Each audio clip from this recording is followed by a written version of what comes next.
Hello students, आज का new topic है internal structure of sunflower stem, यानी सूरजमुखी के तने की आंतरिक संरचना।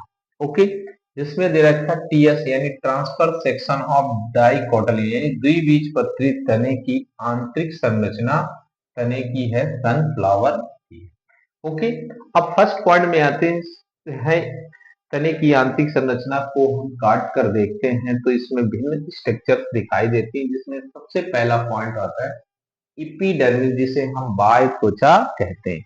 ये बाह्य त्वचा क्या होती है? ये सबसे बाहर की ओर पाई जाने वाली स्तर होता है, जिसकी ऊपरी सतह पर क्यूटिकल की परत पाई जाती है और इसमें सूट हेयर, अनेक सूट हेयर पाए जाते हैं, जिसे हम स्तंभ मूल भी कह सकते हैं। इसके बाद नेक्स्ट पॉइंट आता है अधस्य त्वचा, जिसे हम हाइपोडर्मिस कहते हैं। हाइपोडर्मिस प्राय कई कोशिकाओं से मिलकर बनी हुई संरचना होती है, जो गोल अंडाकार होती है। और ये गोल जो अंडाकार संरचना होती है, इसमें क्लोरोफिल भी पाया जाता है और क्लोरोफिल हरे रंग की कोशिकाएं होती है, जो कई स्तर से मिलकर बनी होती है। इसके बाद नेक्स्ट तीसरा आता है, जिसे हम इंडोडर्मिस कहते हैं।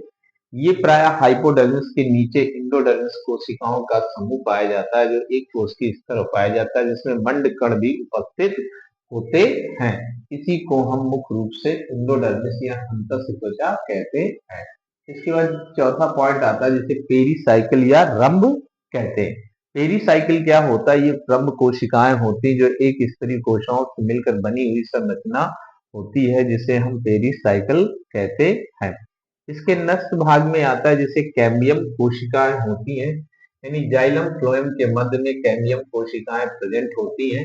ये कैम्बियम कोशिकाओं के ऊपरी सतह पर प्राय वेस्कुलर बंडल पाए जाते हैं, जिसमें जाइलम और फ्लोएम स्थित होते हैं। जिसमें प्रोटोजाइलम क्या होता है केंद्र से दूर होता है, जबकि मेटाजाइलम केंद्र के नजदीक में उपस्थित हुई ये प्रोटोजाइलम और मेटाजाइलम कोशिकाएं होती हैं।